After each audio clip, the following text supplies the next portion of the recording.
अगर मैं कोरिलेशन की बात करता हूँ,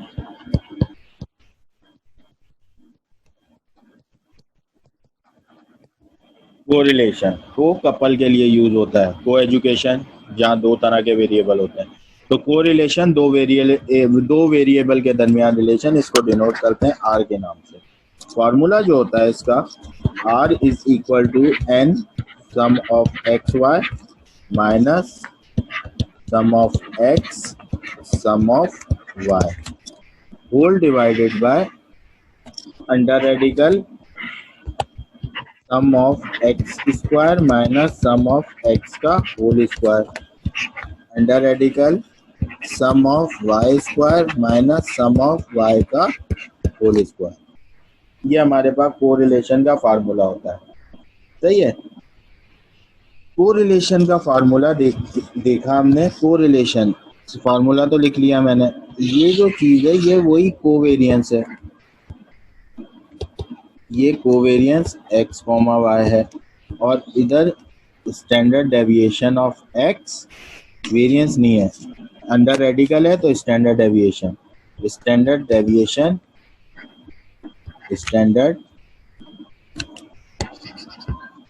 standard deviation of x multiply by standard deviation of y. ये फार्मूला होता है। तो आर को हम इस तरीके से भी लिख सकते हैं, r is equal to s x y, r is equal to s x y divided by s x into x y. ठीक है, हम इसको इस तरह से भी लिख सकते हैं। अब कोरिलेशन जो होता है, वो रिलेशनशिप जो होती है वो पॉजिटिव भी होती है और नेगेटिव भी होती है। तो पॉजिटिव रिलेशनशिप भी होती है और नेगेटिव रिलेशनशिप भी होती है। तो दोनों में आंसर आ सकते हैं, पॉजिटिव भी आ सकता है और नेगेटिव भी आ सकता है।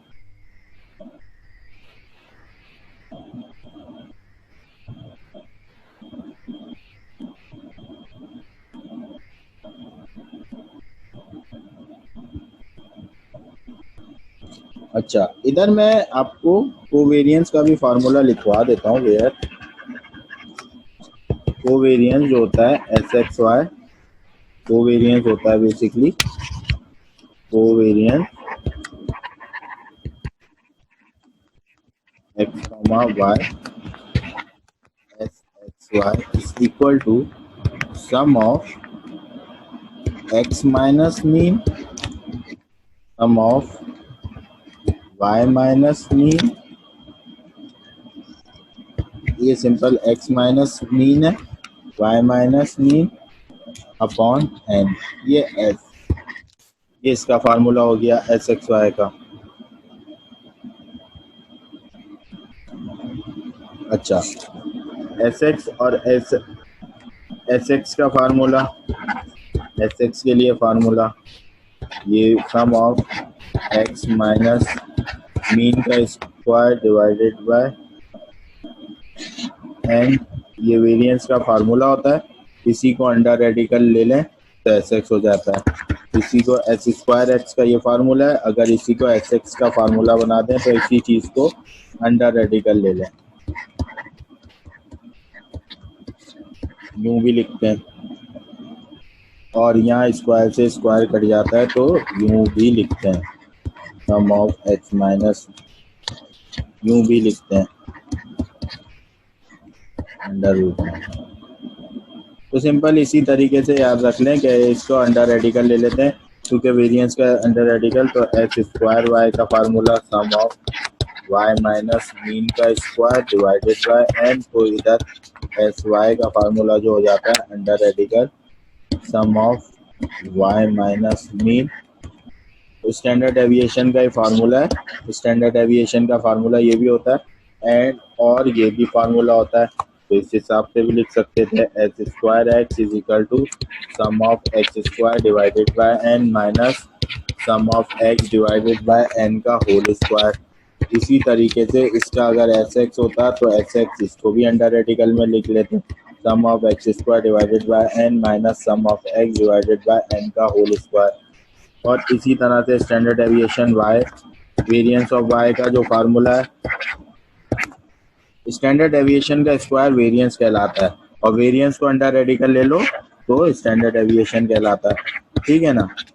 तो इसी तरह से एस वाई का जो फार्मूला हो गया वो अंडर रेडिकल लिख लेते हैं, sum of Y square upon N minus sum of Y upon N का होल स्क्वायर। क्लियर है, ये फार्मूले लिख दिए मैंने, ठीक है ना।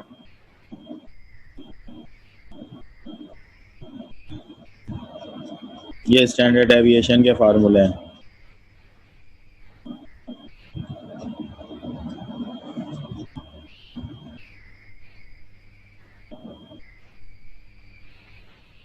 अच्छा, एक चीज होती है कोरिलेशन, बेसिकली कोरिलेशन ही निकलता है with the help of regression coefficient, correlation of regression coefficient, correlation ही निकाल रहे होते हैं, एक्स और वाई के दरमियान रिलेशन ही निकालते हैं, लेकिन इसमें रेग्रेशन कोफिशिएंट्स के थ्रू निकाल रहे होते हैं कोरिलेशन। आंसर सेम ही आता है, जैसा उसका आंसर आता है वही इसका आंसर आता है, लेकिन एमसीक्यूज पेपर है तो इस वजह से इस तरह से भी बी और डी दिया हुआ होता है, अंडर रेडिकल बी डी। तो बी जो होता है वो बेसिकली यहाँ बी जो होता है वो वही है, b regression coefficient y on x, और डी जो है वो regression coefficient x on y है। तो इसको अगर मैं और इस तरीके से भी लिखना चाहूँ तो इस तरीके से भी कभी कभी लिखा हुआ आ जाता है, b y x into b x y, ठीक है। एक और चीज होती है coefficient of determination,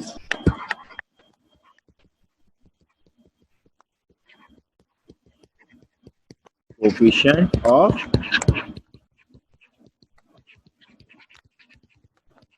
determination,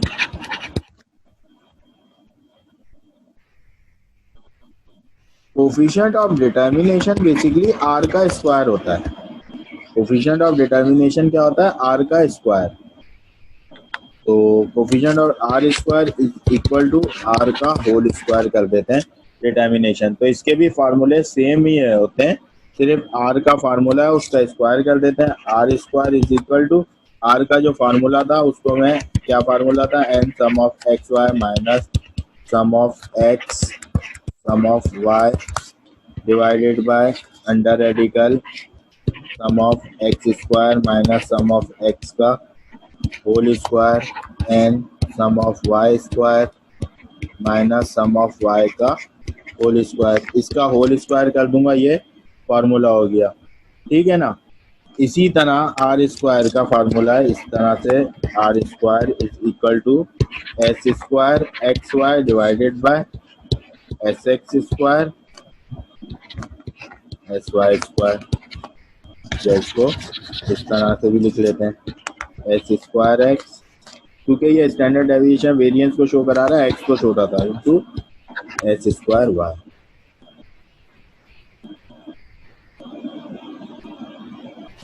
standard deviation के फार्मूलाज, कोरिलेशन के फार्मूला, अगर हम कोरिलेशन को इस तरह से भी देखें तो कोरिलेशन का एक और फार्मूला आ जाता है स्टैंडर्ड डेविएशन के y माइनस वाई मीन के हिसाब से, फार्मूले के हिसाब से। तो कोवेरिएंस का भी formula x minus mean into Y minus mean divided by under radical n, n cut जाता है ऊपर नीचे, x माइनस मीन का स्क्वायर y माइनस मीन का स्क्वायर। ये देखें एस एक्स वाई का फार्मूला क्या है, sum of x minus mean upon N, इधर एक एन था और इन दोनों का एन कॉमन लिया, वो एन ऊपर नीचे कट गया, तो कोरिलेशन का एक फार्मूला ये वाला भी बन जाता है। अच्छा,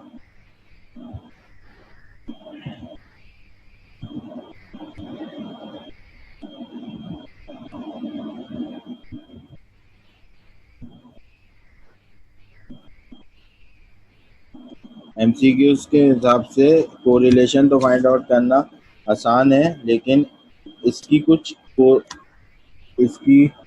स्ट्रेंथ होती हैं। एक चीज होती है प्रोबेबल एरर,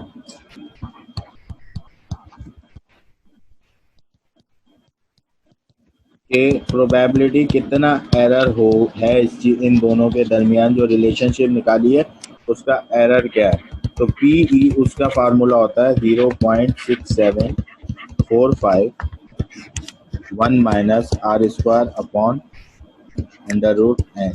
ये 0.6745 ये डिफ़ॉल्ट वैल्यू है, आपने याद रखनी है। सही है ना, ये डिफ़ॉल्ट वैल्यू है, ये आपने याद रखनी है। अच्छा, और स्ट्रेंथ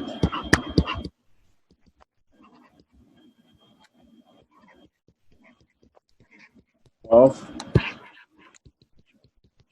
ये पेपर में आती है, स्ट्रेंथ कोफिशिएंट ऑफ कोरिलेशन। ये भी काफ़ी एमसीक्यूज के हिसाब से काफ़ी इम्पोर्टेंट चीज़ है, तो ज़रा अच्छे तरीके से देख लीजिएगा। Strength of coefficient of correlation,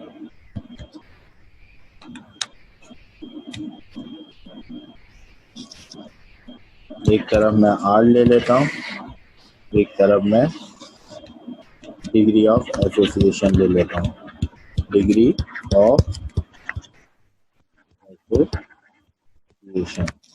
तो plus 0.82 plus minus 1, degree of association क्या होती है, ये स्ट्रॉन्ग होती है। अगर कोरिलेशन का answer plus minus 0.82 plus minus 0.1 strong core, अगर प्लस माइनस 0.5 से, क्योंकि पॉजिटिव भी हो सकता है नेगेटिव भी, इसके दरमियान होगा तो फिर इसको कहते हैं हम मॉडरेट। ऐसा कोरिलेशन क्या कहलाता है, मॉडरेट। अगर ये कोरिलेशन की डिग्री 0. कोरिलेशन का आंसर 0.22 प्लस माइनस 0.5 के दरमियान होगा तो ऐसा कोरिलेशन कहलाता है वीक कोरिलेशन। और अगर प्लस माइनस 0.2 प्लस माइनस 0.2 के दरमियान होगा तो ये कोरिलेशन कहलाता है नेग्लिजिबल।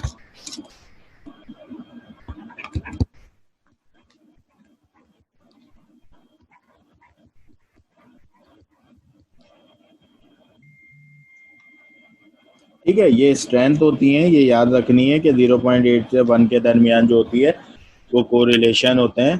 तो strength of coefficient of correlation. अच्छा, method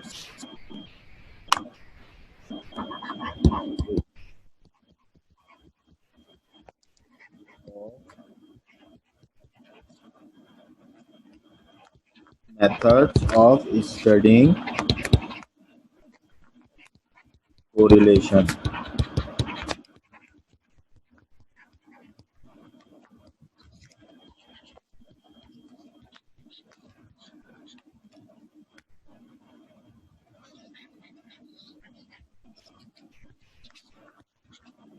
methods of studying correlation के अंदर हमारे पास आ जाते हैं दो मेन मेथड हैं स्टडिंग कोरिलेशन के।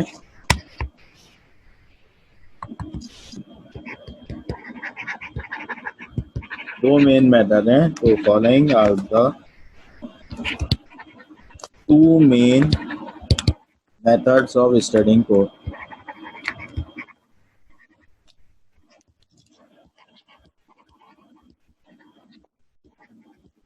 दो मेन मेथड हैं इसके कोरिलेशन को स्टडी करने के। एक है ग्राफिकल मेथड, एक है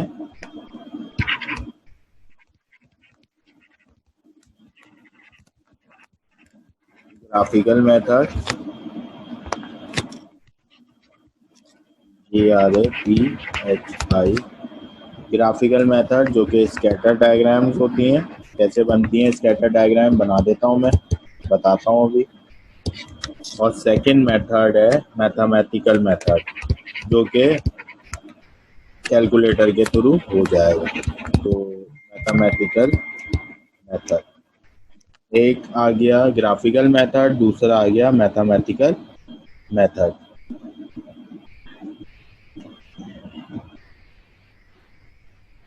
बिल्कुल ए बी भी प्लस माइनस हो सकते हैं, बिल्कुल।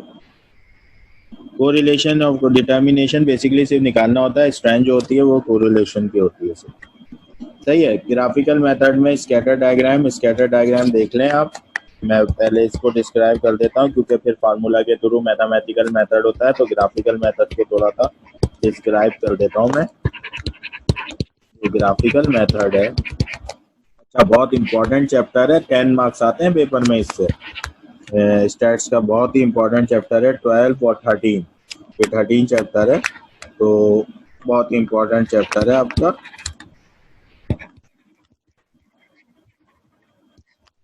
ग्राफिकल मेथड स्कैटर डायग्राम के थ्रू। अच्छा, स्कैटर डायग्राम कुछ जैसे मैंने पहले ही बताया है कि ये लीनियर लाइंस होती हैं। लीनियर लाइंस का ग्राफ हमेशा स्ट्रेट लाइन में ही बन रहा होता है, लेकिन इसके जो पॉइंट्स होते हैं उसके थ्रू हम इसको डिस्क्राइब करेंगे। जैसे एक्स और वाई की वैल्यूज होती हैं। अब फॉर सपोज मैंने एक ये ले ली, ये वाई एक्सिस आपको पता है और ये एक्स एक्सिस है, सही है ना। अब मैं इसके कोरिलेशन के पॉइंट बनाता हूँ। फॉर सपोज एक वैल्यू यहाँ आ रही है, यहाँ आ रही है, यहाँ आ रही है, यहाँ आ रही है, यहाँ आ रही है, यहाँ आ रही है, यहाँ आ रही है, यहाँ आ रही है, यहाँ आ रही है, यहाँ आ रही है, यहाँ आ रही है। इस तरह से वैल्यूज हैं दोनों कोरिलेशन, सही है ना। तो जिसके दरमियान इस किस्म की हमारी लाइन बन सकती है, सही है, ये लाइन बन सकती है। लेकिन लाइन के करीब करीब एक्स और वाई की जो वैल्यूज प्लॉट करी, एक्स और वाई की वैल्यूज किस तरीके से प्लॉट करी, जैसे कि आपको 23, 24 ये एक्स दिया हुआ था, 23, 34, 36 और वाई की वैल्यू 23 पे क्या थी, 36 वैल्यू है, 34 पे क्या है, 44 वैल्यू है। इस तरह से एक्स की लाइन में वाई की वैल्यू, ठीक है, इस तरह प्लॉट करके स्कैटर डायग्राम, इस तरह की स्कैटर डायग्राम कहलाती है पॉजिटिव कोरिलेशन। आपने स्लोप ऑलरेडी पढ़े थे, स्लोप मैंने बताया था आपको, स्लोप ये पॉजिटिव स्लोप होता है और ये नेगेटिव स्लोप होता है। तो इस तरह लाइन पॉजिटिव स्लोप के लाइन इस तरह से पॉइंट्स हों जो पॉजिटिव स्लोप के अराउंड हो, तो ये पॉजिटिव कोरिलेशन को निशानदेही कर रहा होता है डायग्राम के। अगर मैं इधर एक और डायग्राम बनाता हूँ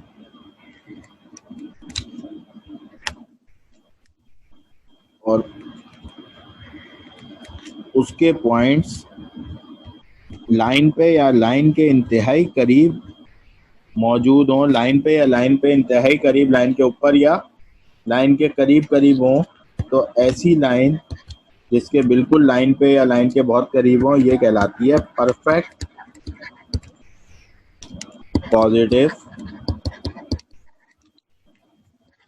पॉजिटिव कोरिलेशन।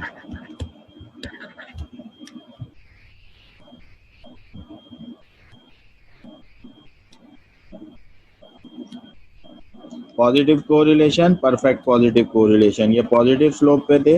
अगर दो डायग्राम हम नेगेटिवली इसी की तरह के देखें,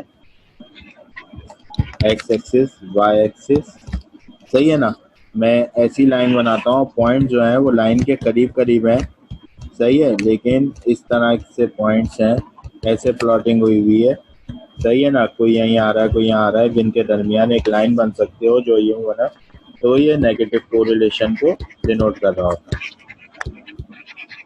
नेगेटिव कोरिलेशन। अगर मैं इधर ऐसी ही एक और डायग्राम बनाता हूँ जो लाइन के ऊपर ऊपर या लाइन के बहुत ज़्यादा करीब या ऊपर ही या लाइन के बहुत ज़्यादा करीब पॉइंट्स हों, ऐसी डायग्राम कहलाती है perfect negative correlation. Positive correlation, perfect negative correlation. तो कोरिलेशन तो है इसके दरमियान, लेकिन नेगेटिव है, नफरत है, सही है ना। अच्छा, अगर हमारी डायग्राम कुछ इस किस्म की बन जाए, हमारी डायग्राम कुछ इस किस्म की बन जाए, एक्स एक्सिस वाई एक्सिस के, हम एक्स और वाई की वैल्यूज को प्लॉट करें, तो कोई लाइन ही बीच से गुजर ना सके, ना पॉजिटिवली ना नेगेटिवली, इस तरह के पॉइंट्स हों, तो ये कोरिलेशन कहलाता है जीरो कोरिलेशन, कि इनके दरमियान कोई कोरिलेशन मौजूद नहीं है, दोनों वेरिएबल के दरमियान कोई रिलेशनशिप एग्जिस्ट नहीं करती, ठीक है ना, इन दोनों के दरमियान कोई रिलेशनशिप एग्जिस्ट ही नहीं करती। तो ये ग्राफिकल मेथड है, ग्राफिकल मेथड के थ्रू अगर हम कोरिलेशन मालूम करते हैं, अच्छा इसी कोरिलेशन को ही, ये जो सारा कोरिलेशन है इसी को ही ये कार्ल पर्सन एक PARSON, ये Karl Pearson coefficient of correlation भी कहलाता है।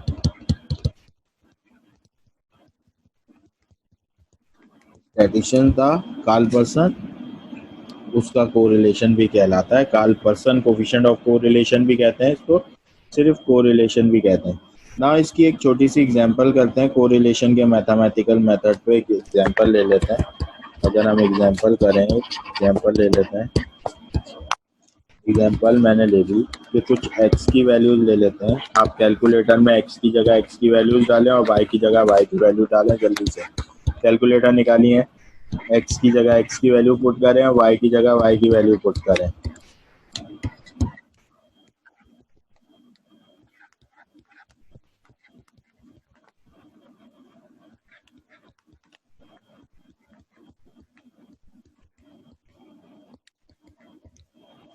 ये x और y की वैल्यूज ले ली। इसके अंदर कहता है to find coefficient of correlation and coefficient of determination,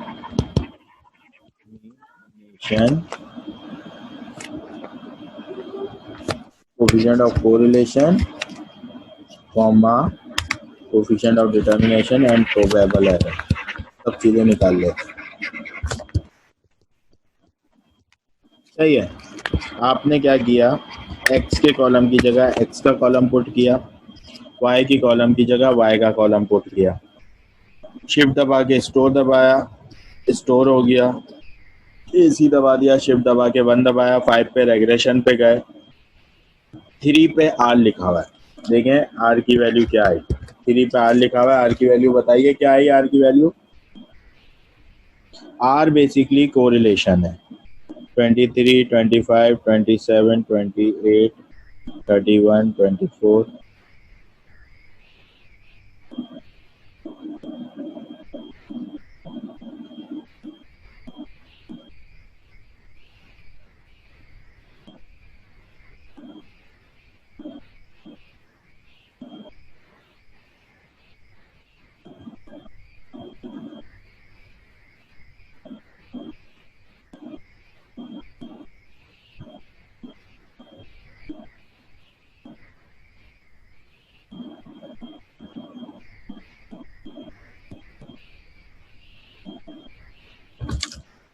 minus 0.5927, ये R की वैल्यू आई। ठीक है ना। तो ये कोरिलेशन कैसा है, नेगेटिव कोरिलेशन है। कोरिलेशन की डिग्री क्या है, नेगेटिव कोरिलेशन है। ठीक है, कोरिलेशन निकाल लिया हमने। पहली रिक्वायरमेंट हमारी कोफिशिएंट ऑफ कोरिलेशन थी, वो फाइंड आउट कर ली। Second, coefficient of determination R का स्क्वायर। मैंने 0.5927 का स्क्वायर कर दिया। इसका स्क्वायर जब मैंने किया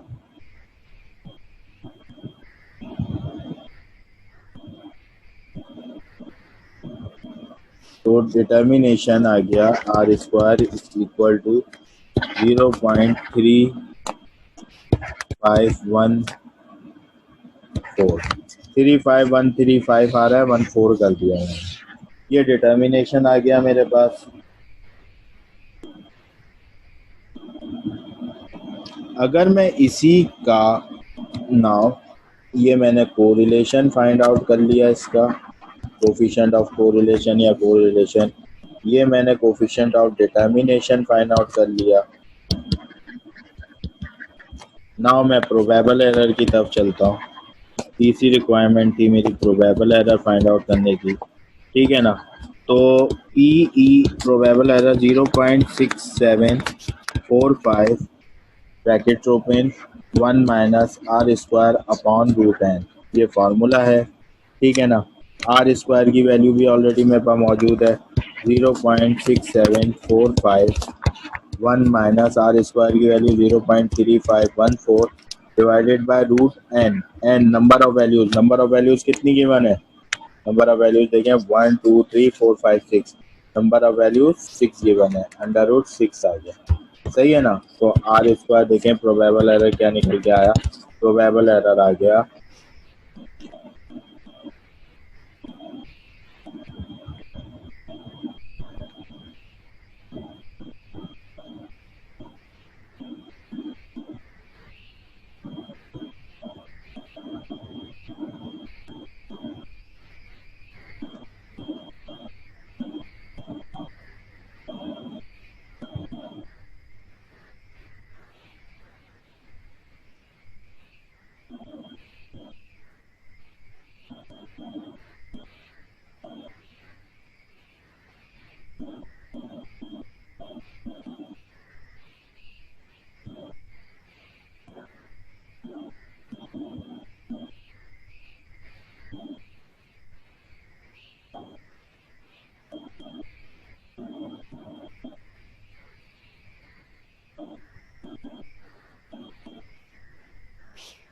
0.1786 ये हमारा प्रोबेबल एरर है मल्टीप्लाई 117.86 प्रोबेबल एरर है ठीक है ना ये हमने प्रोबेबल एरर भी मालूम करा कोरिलेशन डिटर्मिनेशन और प्रोबेबल एरर निकाल लिया ठीक है क्लियर है ये चीज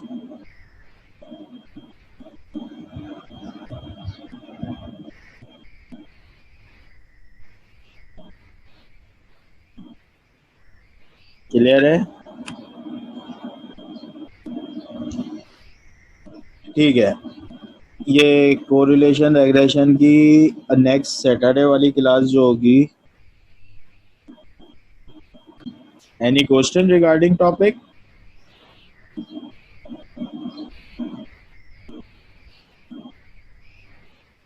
एनी क्वेश्चन